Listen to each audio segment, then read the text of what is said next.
Nazi. Goddamn bitch!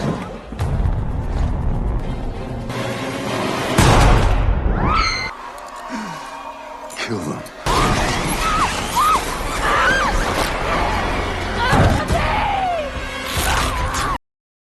Welcome to Recap Realm. The story opens with a haunting flashback, a tense, dimly lit living room where violence simmers. Violet Gates, a widowed mother, faces her abusive husband, Blake. His voice drips with menace as he vows to strip her of everything, leaving her desolate. A cruel smirk crosses his face as he taunts her, daring her to end his life. Fear and resolve clash in Violet's eyes, her finger trembling on the trigger. The scene cuts abruptly, leaving the weight of her trauma etched into her soul. Years later, present-day Chicago hums with life. Violet, now a counselor, connects with a client via video call, offering guidance through the scars of an abusive relationship. Her phone pings a text from Henry, confirming their date tonight. But with her son, Toby, at home, Violet can't leave him alone. She calls her sister, Jen, to watch him. When Jen arrives, she notices Violet's outfit clashes with the occasion. With a few deft adjustments, Jen helps Violet select a stunning dress that radiates confidence. Emerging from her room, Violet earns a heartfelt compliment from Toby, her appearance striking and poised.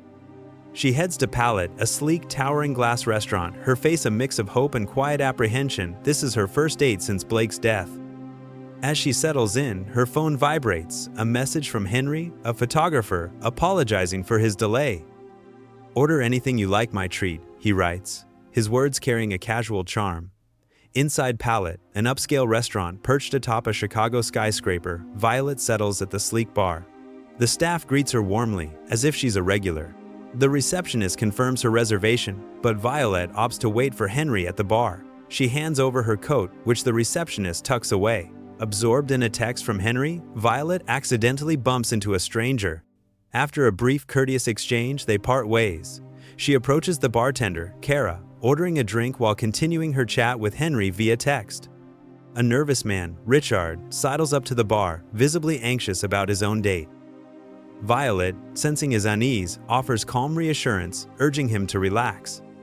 Their conversation is cut short by Phil, the pianist, whose interest in Violet is clear. Kara quickly informs him that Violet is here for someone else. Soon, Richard's date arrives, and they head to their reserved table. Moments later, Violet's phone pings with a digidrop message from an unknown sender. Curiosity and unease stir as she wonders about its origin. Before she can dwell, Henry strides in, and the tension shifts to anticipation. Hey. Hi. Wow, you look very beautiful. Oh, thank you so much. Sorry about the bag. I can't leave my camera in the car, otherwise I'll take it. At their table, perfectly positioned with a stunning city view, both Violet and Henry grapple with first date nerves, their connection born from a dating app. Henry presents a thoughtful gift, a Chicago hockey item for Toby. Violet's face softens. "He'll love it," she says, gratitude warming her voice. But the digidrops persist, unopened, piling up on her phone. She ignores them, focusing on the moment. A waiter approaches, his demeanor a mix of polished charm and subtle unease. He engages them in light conversation about their order, but another digidrop arrives. This time, Violet shares it with Henry. They scan the restaurant for anything suspicious, but nothing stands out.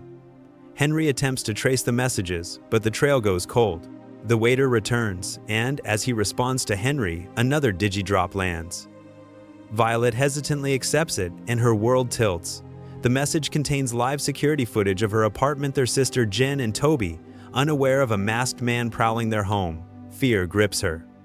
A new message warns her to stay silent, threatening Toby's safety if she reveals the truth. Violet's demeanor shifts, her unease palpable as she struggles to conceal her panic from Henry. Heart racing, she excuses herself to the bathroom. There, the live feed shows the masked man training a gun on Toby. Desperation surges. Violet borrows an eyeliner from another woman, attempting to scrawl a message on her palm, but a chilling realization hits. Security cameras are watching her every move. Spotting a hidden mic beneath the sink, she grows paranoid, her gaze darting to every face that lingers too long. Back at the table, Henry notices her distress. "Talk to me," he urges, concern etching his features. Violet deflects, steering the conversation to Toby, but her eyes catch a glint, a hidden mic tucked beneath the table's lamp. The digidrops keep coming, relentless, as she scans the room for their source. Henry, sensing her unease, asks the waiter to switch their table. You think maybe we can change tables? As they move, another Digidrop arrives, commanding Violet to return to their original table or Toby will pay the price. Dread washes over her as she realizes cameras and microphones are everywhere, tracking their every word and movement. A chilling revelation surfaces. Their table was reserved by someone else, the unseen figure orchestrating this surveillance, pulling the strings of their night. The anonymous sender's chilling instructions arrive via another Digidrop. Destroy the SD card in Henry's camera. It holds evidence against the Ganga, perfect chance to erase it. Thinking quickly, she slips her wristwatch into her bag and claims it's missing, spinning a story about it being a cherished gift from her mother. Henry, concerned, immediately questions the staff about the lost watch. The moment he's distracted, Violet reaches into his bag, retrieves his camera, and ejects the SD card. In the restroom, she destroys it as ordered, her hands trembling. But the demands escalate. A new Digidrop reveals a vial of poison. She must slip it into Henry's drink, a sinister plot to frame her for his death, mirroring how she killed Blake. Violet resists, but the threat to Toby and Jen leaves her no choice. Suspicion gnaws at her. She believes the staff might be complicit. She confronts the receptionist, probing for details about the Digidrops and the table's reservation, but uncovers nothing. Every move she makes is tracked, each inquiry met with a threatening message warning her to stay silent. Her mind flashes to the stranger she bumped into earlier. He brushes off her suspicions, claiming, I'm meeting my sister. She's stuck on the tarmac at O'Hare. Nothing adds up, and Violet's world spirals into chaos. Back at the table, Henry senses her distraction and prepares to leave, citing her lack of focus. Desperate to keep him close, Violet grabs his hand and pulls him into a kiss, her heart racing. The gesture sways him, and he stays, settling back into the date. Meanwhile, Richard's date, Sorshi's companion, brands him a loser for his odd behavior. As the waiter makes small talk, the pianist, Phil, begins playing a haunting melody. Violet seizes the moment, scribbling a desperate plea for help on a dollar bill and slipping it to the waiter. Unaware, he tosses it into the cash box. Later, when he discovers the note, his face tightens with shock. The waiter delivers their meal, and as Violet lifts her fork, she freezes. The dollar bill lies folded beneath her plate. Across the room, Phil sways at his piano, his face pale. He collapses, poisoned. Horror grips Violet as she realizes the mastermind controls the entire restaurant. Another Digidrop lands. The masked man strikes Jen with brutal force, then locks Toby in his room. The relentless messages flood Violet's phone, each one tightening the vice around her. Desperate to comply, she suggests tequila shots for her and Henry. As she heads to the bar, her bag slips to the floor, revealing the wristwatch she claimed was lost. Henry's eyes narrow. Something is deeply wrong. At the bar, Kara, the bartender, senses Violet's distress. You seem kind of on edge. I'm fine. Kara pours tequila into 2 glasses, but a new Digidrop instructs Violet to add the poison at the table, not here. Back at their table, Violet's mind drifts, haunted by memories of her shattered marriage to Blake. She opens up to Henry, her voice trembling as she recounts the pain of that dimly lit room. Henry reciprocates, sharing glimpses of his own troubled past. The moment is raw, their emotions laid bare. Seizing an opportunity, Henry steps away to ask Kara for limes. Kara, puzzled, asks if he's changed his mind about the limes. His sharp yes betrays his growing suspicion. Something is off, and he knows it. Alone at the table, Violet's hand hovers over the poison vial. With a shaky breath, she pours it into Henry's drink, her heart pounding with guilt and fear for Toby and Jen. Henry returns, and they raise their glasses for a toast. As Henry brings the poisoned tequila to his lips, Violet's resolve cracks. She deliberately knocks the glass, spilling the drink across the table to save him. Henry, unfazed, excuses himself to the restroom to clean up, his demeanor calm, almost as if he senses the truth but chooses not to confront it. Another Digidrop hits Violet's phone, fueling her suspicion. Convinced the stranger she bumped into earlier is the mastermind, she storms toward him, ready to confront him. But her anger falters when she sees Jen, her sister, walk in. This proof he's not the orchestrator. Violet freezes, confusion mounting as Kara approaches. The bartender's voice is low, concerned. I know what's going on here. You've been acting nervous all night. I've seen it a million times. Kara's next words shift Violet's focus. That man's been staring at you all night. Doubt surges in Violet's chest as she clutches 2 tequila glasses and approaches Richard's table. She offers him a drink, her eyes searching his face for answers.